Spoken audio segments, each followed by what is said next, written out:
سنة مسحدن بركي بتعلو وانا حرن ملالو أبزقوا أهدف إشمت مزمزة نتم كل سنة دوا مسكرزة زمن مسافتي من بعرف ماما زمن سندري لا تعصقام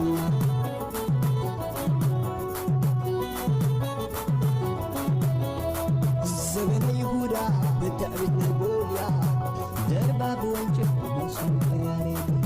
صبرتا وهاي سنة تسحدن بركي بتعلو وانا حرن بركي بتعلو وانا حرن قدي حلفانو قزي مارن بركي بتعلو وانا حرن سلام زخبركم تخاتتلت يمان إنفو ميديا كما يتوعلو نلوم سولوس على تسران شمونتن ورحشوعات قلتشرين سران شدشتن كم تلمود زتفلاليو وانويان حاد سرت زعباتاتن زيناتاتن حيزلكم متقلقو مكتالكم يعدم بقدامنا تغربو لكم كبرات تخاتتلتي أبزي سامنتات زي أقات إيموزولو أبناي برقيد نحمدو زتفلاليو شقرات مالت أما عبراو ميديا تريقو زلوكم زغرم ነገር እንዲ ዝረአ ዘሎ ግን ኣነ ዝገረመኒ ናይቲ ተፈጢሩ ዘሎ ሽግራት ዘይኮነ ሽግራት ተፈጢሩሎ ተባሂሎም ከካብ ጉድጓዶም ተፋሒሮም ዝመፁ ዘለው ሰባት ናብዚ ማሕበራዊ ሚድያ ይኹን ገለ ቅልቅል ውጥም ዝብሉ ዘለው እንገሪሞምኒ ብጣዕሚ ዝገርም ሓንካስ ብሙርኩስ በቃ ሽግር ተፈጢሩ ተባሂሉ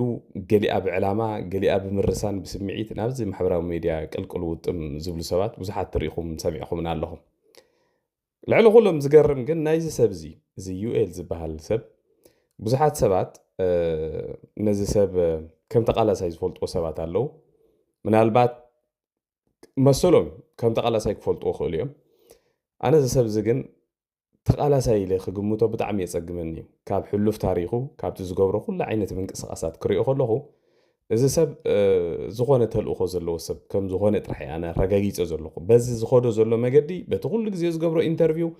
بتزاربوا زرباتات جم بمقبر أزي ناتي بيرسونال ريتي بعلي زحطته له مالتي معناته زحت سبات نتايم زلوا أتسلمكم مو خمسيلكم مو قلم لا قلم زلوا جن اتزوق جبروا تجبرات كرر خلوا فتي من هاي تقال ساي زخونة بحر زي بلو مودما كل جزء من قصقاسات كفتور خلو معبلات كفتور خلو كم عينة نجارات كفتور خلو بزي زخونة يكون توكال النت بزي زخونة يكون دقف ناي من أساعات كل جزء زخفها لخفيلو تخفليتن تجنزبن كابي مت إزقوانو مشام إذا سبزي سرح خمزي سرح كل جزء فقد أمريكا عند إنجليز إثيوبيا لا ولا خمسنا بريدان فلت كسرح ريناين فلت كسرح وسرح له تزاربي فلتن هجزو كل ريسورسز كابي يمتيد قالو كل جزء أبز استفتر معبل أب قدميت بوتا زركب أب أزيو هوستايل زخون خبابيتاتنا أبنت أبز كوينات نايت غرايب زنبرو لغزي أبتم أخل كوينات نيرو كما أخل كوينات نتيرو بفليت نفاريد دي بفليت مكينة بزي قدس كما أخل كوينات ناب أمريكا زأتو سبي حجر ما قد مقالا عوارا حبيدو كاب إثيوبيا تسوقيوغو تباهيلو مچم كايدو عد إنجليز أمريكا خنبر دحر مصنح أبز سامنتات زيخاء ياي شقر تفتيرو اللو تباهيلو እንዳነ ፈረ ናብ አዲስ አበባ አቲኹም ዘሎ ሰሚዕና ኣብ አዲስ አበባ ውን አትዩ ሕጂ ትማሊ ዲቕድም ትማሊ ኢንተርቪው ገብር ነይሩ ኣብ ሓንቲ ሚድያ ኢንተርቪው ገብር ነይሩ ሕጂ ዝገረመኒ ነገር ናይ ሰብ ከምቲ ዝበልኩኹም ካብቲ ዝዛረቦን ገለን ዝኾነ ነገር ወሲድካ ክትሪኦ ከለኻ ዝኾነ ተልእኾ ከም ዘለዎ ክትፈልጡ እዚ ዝሕስዎ ዘሎ መሬትን ሰማይን ዘላግም ሓሶት ናይ ትማሊ እዛ ኢንተርቪው ናይ ከነው ካልእ ግዜ ከይመስለኩም ኣብዚያ ቪድዮ ከቕርበልኩም እየ እንታይ ዝብለና ዘሎ መስለኩም برجينا حمدو ممسرات زعبية تراس تسعود كسب أني إيبل برجينا حمدو نابدي سابا نخورد مس جون بلاك بحبار تسامعنا أبسم معبت إحنا زورد كون أني إيزبل زلو حسابه أمه جون بلاك تسمعوا أنت نيركو بفلا إن جون بلاك بتصبغ زفول تسب نزل سبزي حنت معلتو انتخون بتصبغ على العلوي فلتن أبقد ما أفو بزوج زي جون بلاك كابز قالسنا الرحاء كما خزبول سبات أبز قالس خلو أين دلني نايلو بنوتور زنا جورو سبي جون بلاك من الوقت جن ብዙሓት ሰባት ኣብዚ ግዜ እዚ ምስ ዘሎ ኩነታት ተፈጢሩ ዘሎ ኣብ ግምት እትዮም መዝሚዞም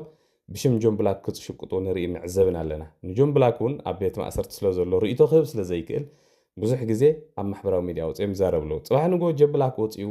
ባዕሉ ዝዛረቦ ባዕሉ ዝምስክሩ ሓቅታት ኩሉ ክእል ግን ናይዚ ኣብዚ ሕጂ ተፈጢሩ ዘሎ ኩነታት ንዕኡ ንምብራዕን ነዳድን ንምውሳኽን ካብ ዘየለ ተኣኻኺቦም ቅድሚ 3 ዓመት ቃልሲ ዝገደፎ ሰባት ከይተረፈ ሕጂ ወፂኦም ኣብዚ ላዕልን ታሕትን ክብሉ ክትርኢ ከለኻ ብጣዕሚ ዝገርም ብዝኾነ ኮይኑ እዚ ተፈጢሩ ዘሎ ሽግራት ገለ ዝናእሽቱ ቴክኒካዊ ሽግራት ንበሎ ዋላ ዓበይቲ ንበሎ መብዛሕትኡ ናይ ሰራርሓ ናይ ቴክኒካዊ ናይ ገለ ሽግር ከይመስለኩም ጽቡቅ ጌርኩም ነቲ ቃልሲ ኣናላይዝ ግበሩ ካብ መጀመርታት ሒዝካ ብፍላይ ምውራድ ናብ ኢትዮጵያ ካብ ዝመጽእ ክሳብ ሕጂ ዘጋጥሙ ዘለዉ ሽግራት ጽቡቅ ጌርኩም እንተሪኢኹሞም እቲ ቀንዲ ፍልሊ እንድሕር ዘይተረዲእና ኣሕዋት እቲ ፍታሕ ክንረኽቦ ይንኽእል ኢና ክንርድኦ እውን ከጸግመና እዩ እቲ ቀንዲ ሽግር ዝመጽእ ዘሎ ኣብ መንጎቶም መሰረታዊ ለውጢ ኣብ ኤርትራ ዝጠልቡ ሓይልታትን ኣብ ኤርትራ ዘሎ ስርዓት ንገለ ክፋሉ ንኢሳያስን ከባቢ ኢሳያስን ዘለዎ ኣሊኻ ነቲ ስርዓትን ነቲ ኣብኡ ዘሎ ናይ ሻዕብያ ስነ ምግባርን ናቶም ክብርታትን ከም ዘለዎ ንምዕቃብ ዝቃለሱ ሓይልታትን ኣብ መንጎኦም እዩ ዝኸቢድ ኩናት ተፈጢሩ ዘሎ እዚ ሕጂ ኩሉ ንሪኦ ዘለና ዕግርግር እዚ ኩሉ ንሪኦ ዘለና ነገራት መበገሲ እዩ ካብኡ እዩ ብድሕሪት ኮይኖም ዝዝውሩ ሓይልታት ብቐጥታ ከምዚና ደሊና ኢሎም ክመፁኻ ስለ ዘይክእሉ ብዝተፈላለየ መገዲ እናገበሩ ነዚ ነገራት እዚ የባርዑ ኣለዉ ነዚ መሰረታዊ ለውጢ ዝጠልብ ሓይሊ ኣብ ኤርትራ ስልጣን ንኸይሕዝ ብድሕሪት ዝደፍእ ዘሎ ሓይሊ ምናልባት ግዚኡ ሓልዩ ምስ ወፀ ክገርመኩም እዩ ዘይትፅበይዎም ሰባት እውን ኣብኡ ክፀንሑኹም እዮም ማለት እዩ ብዝኾነ ናብዚ ናይዚ ዩኤል ዝበሃል ወዲ ሓሶት እስከ ሓንቲ ቪድዮ ከቕርበልኩም ስምዑ ኢኹም እስከ ባዕልኹም ካብቲ ናይ ምምስራት እቲ በርገን ሓመዱሲ ተራኣት ተፃወትኩን ኣብ ባይታ ንኽብሉን ዝገበርኩ እዮም ኣጋጣሚ እቲ በርገን ሓመዱ ክምስረት ከሎ ብቐረባ ጆን ብላክ ምሳይ ራኸብ ነይሩ ማለት እዩ እጂ ካብቲ ብዙሕ ኣድንቆት ኣባይ ዝነበሩ ሕጂ ኣብ ስም እንታይ ምስተባህለ ጆን ብላክ በርገን ሓመዱ ኢሉ ሕርገድና ሃገርና ትብልዋሲ ተመራፂት ምኾነ ትብል ርእይቶም ጽዮ ኖ ኣይተኸውንን ያለ ጆን ብላክ ብቐረባ ዝፈልጦ ዓርከይ መማህርተይ ራምካ ቻሌንጅ ብላለኹ ማለት እዩ ቻሌንጅ ንብላለ መሓዙትካ መማህርትኻ ኣበየለው ኢልካ ክደሊ ክትክእል ኣለ ዕድመናዮ ቦ ዕድመ ወላደ ክሓልፍ ውሉድ ክተርፍ ማለት እዩ ህዝቢ ኤርትራ ዛ ሪኮንሲሌሽን ሕድገት ተጌርካ መሓሪ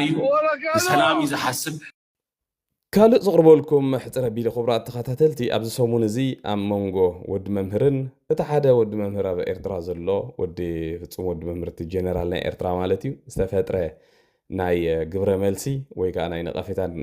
ምክልኻልን ዓይነት ክትዕ ናብ ካልእ ኣንፈቱ ከይዱ ደገፍቲ ስርዓት ህግደፍን ገለ ሽግር ምስ ዓልየትነት ዘለዎም ሰባት ድዮም ገለ ክትርድኦም ዘይትኽእልን ብዙሕ ጎስጓስ ክካየድ ቀንዩ ነይሩ ትማል እውን ኣቕሪበልኩም ነይረ ብዙሓት ደገፍቲ ናይቲ ስርዓት ነዚ ሜድያታት ናይ ደለይቲ ፍትሕ ንምዕፃው ላዕልን ታሕትን ክብሉ ትማሊ ፔቲሽን ገለ ከዳልው እውን ርኢኹሞም ነይርኩም ግን ኩሉ ግዜ እንድሕር ደገፍ ናይ ህዝቢ እንድሕር ኣለካ ሓቀኛ እንድሕር ኮይንካ ፅቡቕ ትሰርሕ ተኮይንካ ብኣንጻሩ እዩ ዝኸይድ እዚ ፋየርባክ እዩ ዝገብር ማለት እዩ እቶም ደገፍቲ ትማሊ ነዚ ሜድያ ክነዕፅዎ ኢሎም ፔቲሽን ክገብሩ ከለዉ 164,65,000 ነይራ ናይ ወዲ መምህር ቻነል ሕጂ ከም ትሪእዎ ዘለኹም 168 ሕጂ እውን 170,000 በፂሓላ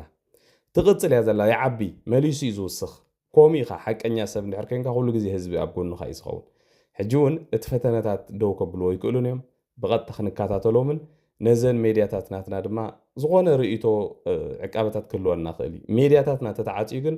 ሽግር ከም ዝመፀና እዚኣ ክትፈልጡ ክትክእሉ ኣለኩም ስለዚ ኣብ ጎኒ ኩሎም ሜድያታት ናይ ደለይቲ ፍትሒ ክንከውን ይግባእ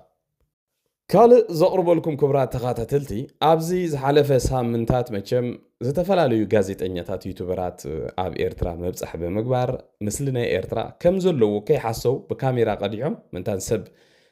ከተኣማመንን ወይ ሓሲኹም ንኸይበሃሉ ከም ዘለዎ ሕብረይ ወሰኹ ገለ ይወሰኹ ናይ ኤርትራ ስእልታት ቪድዮታትን ኣብ ማሕበራዊ ሚድያ ክዝርግሑ ርኢና ብዙሕ ሰብ እውን ርኢዎ ብፍላይ እዛ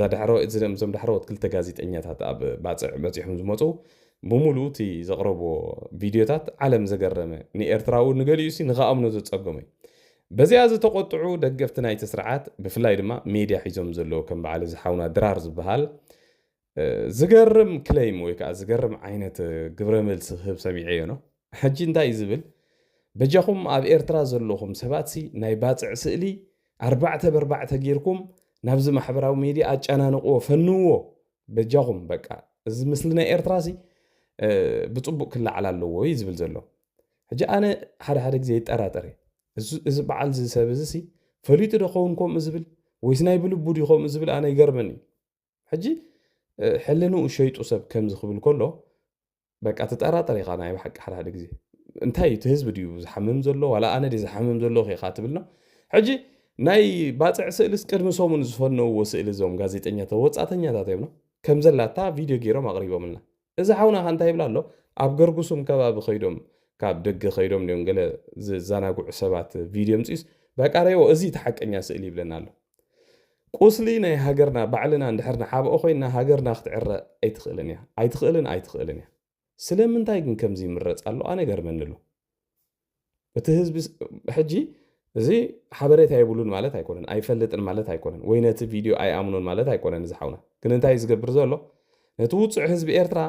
ፈጺምካ እቲ ዘጋጥመካ ዘሎ ሽግር ናብ ማሕበረሰብ ዓለም ቁስልኻ ኣይተርኢ ከም ዘለዋ ቁስልኻ እንዳመሽመሸ ብውሽጢ ክትመውት ኣለካ ኢሉ ዝፈርዶ ዘሎ እዛ ቪድዮ እዚኣ እስከስምዕዋ ናቱ ቪድዮ راكم باصع تخدو سبات حدا راكم يزبلكم فيديو ناي جدا بخمزي بهوريزونتال استقعد فيديوهات نزال سوشيال ميديا كتربش واخد كله لكم سبيا بالله انت هاجر الحياه زلا زبل بايثيوبيا الف وهم ود وهم بروباغندا غيرهم ناي حنت قدنا مشيد سالوا فيديو ناي باصع غيرهم سبيا بلو انت هاجر نابلو ليتم معكم بروباغندا يقبر له يس وات سبن سباتن ملي ولت كتما صباغنا ترايو I am so happy نزي بمرأي نزي فيديو تاع زمتا خلنا ما كابلبي يا زمسكناكم ካልእ ዝቕርበልኩም ድማ ኮብራ ተኻታተልቲ ኣብ ሕብረተሰብና እንታይ ዝበሃል ምስል ኣሎ መስለኩም ሓሚመን ኢልካ እንተኸድካየንሲ መይተን የፀንሓኻ ዝበሃል ምስል ኣሎ ከምኡ ይመስለኒ እንተዘይተጋጌ ሕጂ እዚ ስርዓት እዚ ክሳብ ክንደይ ናይ ኤርትራ ከም ተፃወተላ በዛ ስእሊ እዚኣ ረእዋ እዛ ስእሊ እዚኣ ወይ ዘን ክልተ ስእሊ እዚአን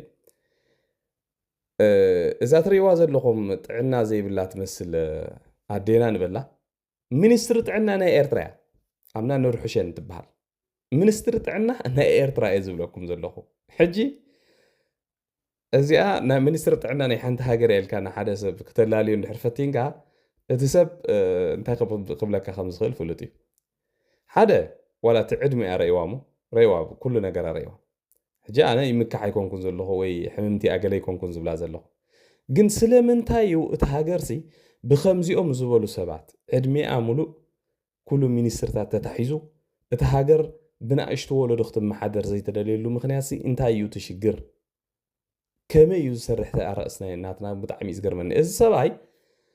ዓራፋይ ነበረ ዝበሃል ሚኒስትሪ ሕርሻ እዩ ሜይቢ 30 ዓመት ገይሩ ይኸውን ኣብታ ስልጣን ዋላ ሰብ እኮ ኣብ ሓደ ስልጣን ነዊሕ ዓመታት ተቐሚጥካ ይስልችዎ እውን ትስራሕ እውን ብግቡእ ክሰርሖ እኮ ይክእልን እንታይ ዓይነት ሕርሻ ኣሎ ብኤርትራ መቸም ትፈልጡ ኢኹም ብጀካቲ ባዕሉ ኣብ ብኣብዑር ገይሩ ዝሓርስ ሰብ ኣብ ዝጋሽ ባርካ ከባቢ ከዓ ዝነበሩ ሓረስቶት ከም በዓል ወዲ ለገስ ገለመለ ዝበሃሉ ብናቶም ተበግሶ ዝሓርሱ ነበሩ ሰባት ከዓ ኣበይ የለው ህይወቶም ከማን ብህይወት የለው ናብ ሰዓት እዚ ማለት ኣብ ምንታይ ኣትዮም ፍሉጥ እዩ ይሕዝን እዩ በቃ ኤርትራ ኣብ ምስሊ ናይዞም ሚኒስተራት እዮም ዝበሃሉ ኣብዚኦም ኢኻ ትርኢ እዚኦም እንተወሓደ 80 ገለ ዓመት ዝገበሩ እዮም ብጣዕሚ ዝሕዝን ናይ ኤርትራ ኩነታት ነዚ ዝመስል ቀፂለ ዝቕርበልኩም ክቡራት ተኸታተልቲ ጉዳይ ጽምዶ ኣብ ትግራይ ሕጂ እውን ዝለዓለ ሽግር እንዳሓዘ ይመጽእ ኣሎ ኣብ ዝሓለፈ እዋን ብዛዕባ ጽምዶ ብዙሕ ግዜ ተዛሪብና ኣብዚ ብሰንኪ ዝጽምዶ ዝበሃል ምስግደፍ ዝግበር ዘሎ ኣብ ልዕሊ ህዝቢ ትግራይ ክፍጸሙ ዝኽእሉ ተግባራት በብሓደ ቅድሚ ሕጂ ተዘርዚርናልኩም ኮፍ ኣቢልናልኩም ኢና ነቶም ተጋሩ ኣሕዋትና ብፍላይ እንታይ ከጋጥመኩም ከም ዝኽእል ኩሉ ነጊርና ኢና ምክንያቱ 30 ካብኡን ላዕሊ ዓመታት ተመክሮ ዘለዎ ህዝቢ ኣብ ቅድሚኹም እንዳረኣኹም ከለኹም ምስ ከምኡ ዓይነት ቀታሊ ስርዓት ዝምድና ክትገብሩ ካብ መረፅኩም እቲ ምርጫናትኩም ስለ ዝኾነ ክትወስድዎ ጥራሕ እዩ ዘለኩም ወላ ሓንቲ ክንገብር ኣይንኽእልና ንሕና ነማኽር ካባና ተመሃሩ ጥራሕ ኢና ክንብለኩም ንኽእል ኣብ ዝሓለፈ ከም ዝፍለጥ ብግፋ ስቲል ክሳብ ሕጂ ማለት እዩ ክሳብ ትማሊ ኣብ ውሽጢ ትግራይ ግፋ ብቪድዮታት ብኦንላይን ቪድዮታት ከማነ ዝረአ ኣዝዩ ኣሰቃቂ ዝኾነ ግፋታት ኣሎ መንእስያት ካብ ዝተፈላለየ ቦታ እንዳተገፈፉ ናብ ዝተፈላለየ ወታደራዊ ታዕሊምን ክሳብ ናብ ሱዳን እውን ይኸዱ ከም ዘለዉ እዩ ዝንገር ዘሎ ማለት እዩ ሕጂ ድማ ህወሓት ሓድሽ ሕጊ ኣውፅኦም ኣለዉ እቲ ሕጊ 2001 ኣብ ኤርትራ ዝወፀት ሕጊ ዘይኮነስ ኣዋጅ እዩ ወላ ሓንቲ ሰቂሉ ኣዋጅ ዝወፀ ሕጂ ድማ ኣውፅኦም ኣለዉ ነጊርናኩም ኢና ኮፒ ሓደ ብሓደ ብሙሉእ እታ ኣብ ኤርትራ ዝተፈፀመት ተግባር ኣብ ትግራይ ክትግበር የልናኩም ኣብዚኣ ኸ ትቕፅል ዘላ ስምዑ ኢኹም ኣብ ትግራይ ሕጂ ናይ ሜድያታት ሓድሽ ሕጊ ውፅኢና ኣለና ይብሉ ኣለዉ እንዳሕወሓት ሓድሽ ናይ ሜድያ ሕጊ ብፍላይ ምስ መኸተ ዝተተሓዘ ሕጂ ማርክ ማይ ወርድስ እንታይ ክብሉ እዮም ብሙሉአን ነዚ መኸተ ዘይድግፋን ኣብዚ መኸተ ነቐፌታ ዝገብራ ሜድያታት ብሙሉአን ክዕፅዋ እየን ዕድል እንተገይሮም እቶም ናይ ሜድያታት ሰባት ካድሙ እዮም ወይ ነፍሶም ከድሕኑ እዮም ዕድል ተዘይገይሮም ግን እቶም ኣብ ኤርትራ ኣትዮም ዘለዉ ጋዜጠኛታት ዕድልናቶም ከጋጥሞም ክእል እዩ ሕጂ እውን ነቶም ሰብ ሜድያታት ዋላ ንኣሽቱ ቲክቶከራት ኮኑ ገለ ኮኑ ኣብ ትግራይ ዘለኹም ካብ ሕጂ እንድሓር ኩነታትኩም ባዕልኹም ተተኸታተልኩም ተመራፂ ይኸውን ተዘይኮይኑ እታ ናይ ሸዓቢ ሓለንጊ ኣብ ውሽጢ ትግራይ ክትርከበኩም ምዃና ፍሉጥ እዩ ካልእ እውን ንኩልኹም ኣብ ሰዓት እዚ ንናይ ሕወሓት ፕሮፓጋንዳ ነዚ ናይ ህግደፍ ፕሮፓጋንዳ ኣብ ልዕሊ ህዝቢ ትግራይ ኢምፖዝ ንክግበር ትሰርሑን ትፅዕሩን ዘለኹም ሰባት ማርክ ማይ ወርድስ ድሕሪ ግዜ ብሙሉኹም ተኣሪኹም ከምቶም ኣብ ኤርትራ ካብ 2001 ክሳብ ሕጂ ተተኣርዮም በቲ ዘገልገልዎ ስርዓት ዝብልዑ ዘለዉ ሰባት ክትብልዑ ትኽእሉ ኢኹም እዚ ትንቢት ኣይኮነ ገለ ኣይኮነ እቲ ዘሎ ኩነታት ሓደ ብሓደ ንረድአኩም ኣለና ይኸውን ከኣሎ እዛ ትቐፅል ዘላ ቪድዮ ከዓ ናባኹም ከብላ እየ ኣብኡ ትሰርሕ ሚድያ ኣለውና ኣብ ትግራይ ዝነበራ ሚድያታት እስካብ ቀረባ ግዜ ቀጥዒ ነበረን ኣብ መኸተ ኮይንካ ከም ኢልካ ትኸደ ይትኽእልን ነዚ ዝምልከት እውን ሕጊ ወፂ ኣለዉ ገበናት ተቐሚጦም ኣለዉ ንህላወን ድሕነትን ህዝቢ ትግራይ ሓደጋ ዘእቱ እንታይ ይግበር ዝብል ኣብቲ ሕጊ ተቐሚጡ ኣለዉ ካልእ ዘቕርበልኩም ክቡራት ተኸታተልቲ ኣዝዩ ዘሕዝን ዜና ኣብ ዝሓለፈ እዋን ኣሳት 200 ዝኾኑ ኢትዮጵያውያን መብዛሕትኦም ተጋሩ ዝርከብዎም ኣብ ስዑድ ዓረብ ምስ ዝተፈላለየ ገበን ዝተተሓዘ ንሞት ተፈሪዶም ከም ዘለዉ ይንገር ጸኒዑ ኣብ ዝሓለፈ ዳርጋ 65 ዝኾኑ ካብኦም በብመዓልቱ በብቕሩብ እንዳገበሩ ከም ዝረሸንዎም ከም ዝሓነቖም ይዝከር እዩ ኣብ ዝሓለፈ 2 መዓልታት ድማ 5 ሰባት ተወሰኽቲ መብዛሕትኦም ካብ ትግራይ ዳርጋ ኩሎም እዮም ከማን መስለኒ ነቲ መሓነቕቲ ተፈሪዶም ከም ዘለዎ ወይ ንማሕረድትን ዝበሃል ኣብ ስዑድስ ክሳዶም እዮም ዝምንጥፍዎም ነው ብጣዕሚ ዘሕዝን ከምኡ ተፈሪዶም ሞይቶም ከም ዘለዉ ከዓ ፀብፀባት ይሕበር ኣሎ ማለት እዩ ሕጂ ነቶም 200 ዝኾኑ ሰባት ዳርጋ ፈሊጦም ነዚ ማሕበረሰብ ዓለም ብሓሳብ ክንዲ ዝቐትሎም ከይበሃሉ እዮም ደው ኣቢሎም እምበር በብሓደ እንዳገበሩ ምቕታሎም ከም ዘይተርፎም ዝፍለጥ እዩ ዝገርም ነገር ድማ ናይዚኦም ጥራሕ ዘይኮነ ዘሕዘነካ ኣብ ዝሓለፈ ቅድሚ 2 መዓልታት 3 መዓልታት ኣቢሉውን ኣሳት 18 ዝኾኑ ኢትዮጵያውያን ብኸምኡ ምስ ጫትን ካልኦት ዝተፈላለዩ ሓሽሽን ተተሓዘ ነገር ኣብ ትሕቲ ቁፅጥር ውዒሎም ከም ዘለዉ እዩ ስዑድያ ንጉዳይ ድራግን መስተን ዝምልከት ኩሉ ግዜ ከም ዝበሉ ሰባት ንሞት ከም ትፈርድ ይፍለጥ እዩ በቲ ሓደ መዳይ ክትሪኦ ከለካ እቶም ኣብ ከምኡ ዝሳተፉ ሰባት እውን ናይ ባዕሎም ዝዓበየ ጌጋ ኣለዎም እንድዩ ግን ከም በዓል ስዑዲ ዝበለ ሃገራት ንሕስያ ዘይብለን ሁማኒቲ ዘይብለን ሃገራት ከዓ ከምዚ ምግባር ደው ከብላ ኣይክእላን እየን ካልእ ዘቕርበልኩም ክቡራት ተኸታተልቲ ትማሊ ዘቕረብኩልኩም እዚ ናይ ኣሜሪካ ናይ ኣፍሪኮም ሓላፊ ጀነራል ኣንደርሰን ዝበሃል ኣብ ኢትዮጵያ ምስ ሰበስልጣን መንግስቲ ኢትዮጵያ ርክብ ከም ዝገበረ ኣቕሪበልኩም ነይረ ውጪዝ ብፍላይ ንህግደፍን ንግብፅን ፅቡቕ ዘይኮነ ዜና እዩ ነይሩ ሎማዓንቲ እዚ ናይ ኣፍሪኮም ጀነራል ኣንደርሰን ምስ ፕራይም ሚኒስተር ኣብይ ኣሕመድ ምስ ናይ ኢትዮጵያ ፊልድ ማርሻል ናይ ኢታማዦር ሹም ማለት እዩ ካልኦት ሰበስልጣንን ተራኺቡ ዲስከስ ገይሩ ብዙሓት ጋዜጠኛታት ዝተረኽብዎ እዩ ሓደ ኣገዳሲ ዝኾነ ነገር ተዛሪቡ ብፍላይ ምስ ኢትዮጵያ ኣብዚ ሰዓት እዚ ዝግበር ዘሎ ዓሚቕ ዝኾነ ወተሃደራዊ ምትሕብባር ክሳብ ናይ ሎጂስቲክ ሰራዊት ሎጂስቲክ ምቅብባል ዝኣክል ዝምድና ይኸዱ ከም ዘለዉ እዚ ድማ ንነዊሕ ግዜ ዝቐፀለ ሕጂ ከዓ ብዝለዓለ መልክዑ ክቕፅልዎ ምዃኖምን ናብ ወተሃደራዊ ወላ እዚ ደቂቕ ዝበሃል ምትሕብባር እውን ክንወርድ ምዃንና ኢሉ እዩ ዝዛረብ ዘሎ ኣብዚ ዓመት ጥራሕ 3 ግዜ ስልጣን ካብ ዝሕዝ 3 ግዜ ናብ ኢትዮጵያ ተመላሊሰ ኣለኹ እዩ ዝብል ስለዚ እዚ ኩነታት እዚ ካብቲ ቅድሚ ሕጂ ዝነበረ ዝምድናና ብዝለዓለ ተቐራሪብና ክንሰርሕን ጉዳይ ፀጥታ ናይ ዝኸባቢ ድማ ኣብ ትሕቲ ቁፅፅርና ጌርና ብሓንሳብ ክንሰርሕ ተሰማሚዕና ኣለና ይብል ኣሎ እዚ እንታይ ዓይነት ዜና ምዃኑ ርዱእ ነገር እዩ ብሕጂ ኣብ ኢትዮጵያ ማለት ኣብ ልዕሊ ሰራዊት ኢትዮጵያ ህግደፍ ግብፂ ሱዳን ዝኾነ ይኹን ሓይሊ ሓንቲ ክገብር ከም ዘይክእል በዚ ክትርዳእ ትኽእል ማለት እዩ እታ ቪድዮ ከቕርበልኩም የናቱ ካልእ ግን ኣብዚ ዝሓለፈ ሳምንታት እዚ ማሳድ ቦሉስ ዝበሃል ናይ ትራምፕ ፍሉይ ልኡኽ ኣብ ግብፂ ኮይኑ ናይ ሶማል ናይ ኤርትራ ናይ ኢጅፕት ሚኒስትሪ ጉዳያት ወፃኢ ብሓባር ተሓባቢሩ ምስኦም ብሓባር ከዘራረቦምን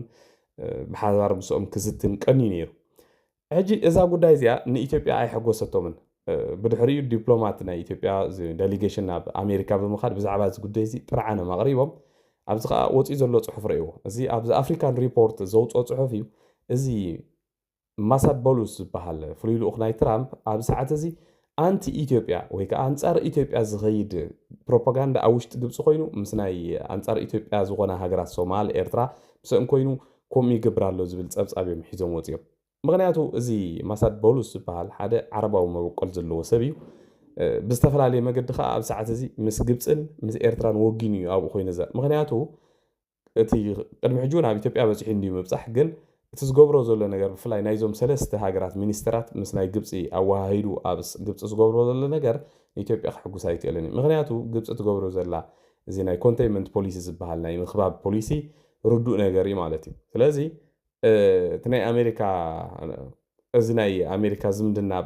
بمأخلاي مبراقن أب قرن أفريقيا أزي كومبلكس كم زغونه نخنرداون بزغن مغنياتو حدا أب دي سابا خوينو حدا جنرال مس ناي إثيوبيا منجس سممع يقبر اتحاله دما أب قبص خوينو مس ناي قبصي مس ناي إرترا سممع يقبر ازي تي زلو خونتات ناي تي كبابينا بفلاي مس ناي أمريكا زمدنا خرق خلو. I'm excited to be back in Addis. This is my third time in my first year of command, as the ambassador highlighted. And I'm here because of the logistics and communications conference that we're putting on right now, co-hosted with the Ethiopian National Defense Force.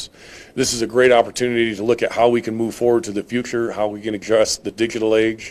and how do we bring this together, because logistics is absolutely critical to military and security, but so is communications. And so how do we look at those new technologies and emerging technologies and bring those to bear together? How do we work together to solve these problems? And how do we work together in order to address the common threats that we all share? So with that, this year we did something a little differently. We brought the Department of Commerce along to look at how do we look at market-driven development? How do we look at where this intersection of security and economics occur, and that we can then work together to find solutions to some of these problems? I think one of the things that Mark Mitchell didn't mention about why his father was here in 1949 is because his father was a pilot after World War II, and he came and flew here with Ethiopian Airlines. And I just want to highlight that because Ethiopian Airlines is a great success story. It's a success story for Ethiopia, it's a success story for Africa, but it's also a success story for the U.S.-Ethiopian partnership.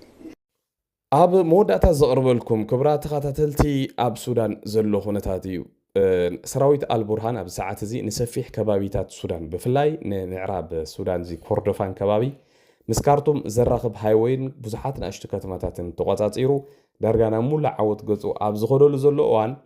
تمالي ناي RSF مراحي حمد داغالو وطيو حادي برس كونفرنس غيرو نيرو ويقع مجلس هيبو أبتي كوينا أبتي برس كونفرنس حدا استأمنوا نجار نحرالو سراويتو أب ساعات زي أبازي حدا جنيا خونتات كمزركوبون دارجاناي هلاو كوينات يكايدو خمزلون أب قدم تلفزيون وزي حبيرو مالتي حجون سراويتو متبعن مورال هيبو سراويتو أب ساعات زي نتخوينات قلبو سوا خمزخونون ناي موداتا زبحال كويناتون كايدو خمزخونون يزارب زلو دخونا بوزحات تعذب زي كمزبلو أب ساعات زي سراويت RSF سرفايف غيرو نابت كوينات كملو سولو زخيل كونتات اندا تفاي زخوي زلو بزحات كابتوم سراويتون ناب تشاد ناب إثيوبيا ناب ليبيا نقصهم يستغرقهم زلو إذن نقر زلو سراويت البرهان بعلو أبتي ناي باتل فيلد ويك أبتي جنبار بهيلوكوبترات بمخاد نسراويتو مورال اندهابه أملأت هاجر أبزز مص زلو وحدات معلتات نخوق قطات أروا تأزازا معلالي فلو زين دحرتا غيرو أتليست اتي سيفيل وورز بحالا بسودان بحد قلنو خبقعي مالتي اتنا اشتو كونفليكتس قلمله خمز فتر زردو نقري مهنياتو مسأل برهان زلو زتفلالي وجلتات استفلالي عين الدليت زلوهم قنا ناتهم زخفق نقر كيمز ايتي فرح زلو بسودان بس غوينو بتقن اتي عناوز بحالناي بروكسي كالوت نايوتس احقرات زساتفالو زنبرقينات دارقا عام بقعي ازركب زغبركم سمعتي نلو مناي مشت أداليلكم زغبركو حاد سرت مدبات نزيز مسل أبزغط المدبنا خصاب نراخب دحنا مسيو